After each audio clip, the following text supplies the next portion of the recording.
News 81కు స్వాగతం. గంజాయి ముఠాను arrest చేసిన జగిత్యాల రూరల్ పోలీసులు.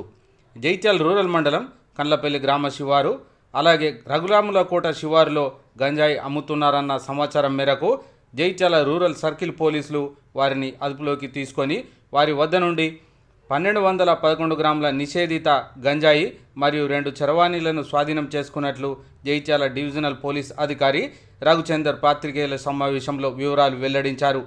అలాగే ఎవరైనా నిషేధిత గంజాయి అమ్ముతున్నా సేవిస్తున్నట్టు సమాచారం తెలిస్తే పోలీసులకు సమాచారం ఇవ్వాల్సిందిగా డీఎస్పీ కోరారు. ఇట్టి గంజాయి నిందితులను పట్టుకున్న Jagtial rural CI Krishnareddy, Jagtial rural SI Sadakar మరియు కానిస్టేబుల్ ఎం శ్రీనివాస్, ఉమర్, మోహన్, శ్రీనివాసులను జగిత్యాల డీఎస్పీ రఘుచందర్ వారిని అభినందించినారు.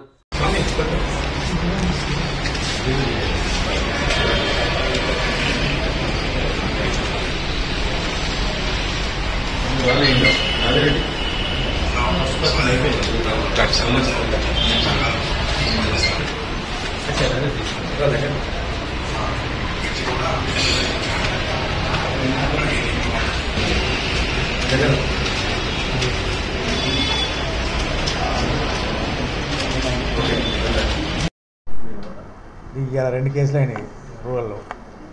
దాంట్లో ఏంటంటే ఫస్ట్ కేసులో వచ్చేసి కండ్లపల్లి శివారులో మానక కులదీపు, గాంధీనగర్ జగిత్యాల, తర్వాత బొక్కనపల్లి పవన్ కుమార్, గుట్రాజపల్లి, తర్వాత మగ్గిడి రాకేష్, వీళ్ళు జగిత్యాల టౌన్, వీళ్ళిద్దరిని పట్టుకొని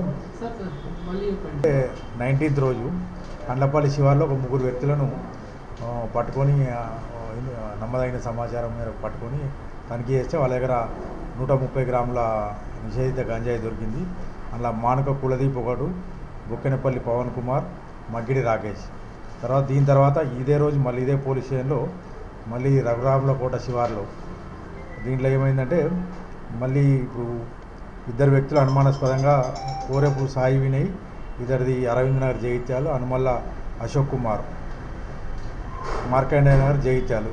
వీళ్ళు ఏంటంటే నమ్మదగిన సమాచారం మేరకు వీళ్ళ దగ్గర కూడా వాళ్ళు అక్కడ రఘురాములకోట శివారులో ఉన్నారంటే మన వాళ్ళు వెళ్ళి వాళ్ళని తనిఖీ చేస్తే వాళ్ళ దగ్గర 1 కేజీ 211 గ్రాముల గాంజాయి పట్టుకున్నారు. వీళ్ళు ఉట్నూరుకి వెళ్ళి ఒక వ్యక్తి దగ్గర కొన్నామని చెప్పిండ్రు. ఆ ఉట్నూరు దగ్గరికి వెళ్ళి ఉన్న వ్యక్తిని కూడా మేము అక్కడికి వెళ్ళి మేము అతన్ని పట్టుకోవడం జరుగుతుంది.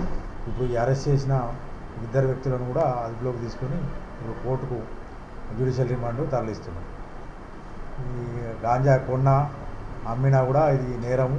తర్వాత మన ప్రజలకు కానీ తర్వాత యువతకు కానీ ఏంటంటే మేము ఈ గ్రామాల్లో ఎవరైనా గాంజాయి సేవించినా, ట్రాన్స్పోర్ట్ చేసినా, కొన్నా, స్వాధీనంలో ఉంచుకున్నా కూడా మాకు సమాచారం ఇస్తే మేము సకాలంలో స్పందిస్తాం.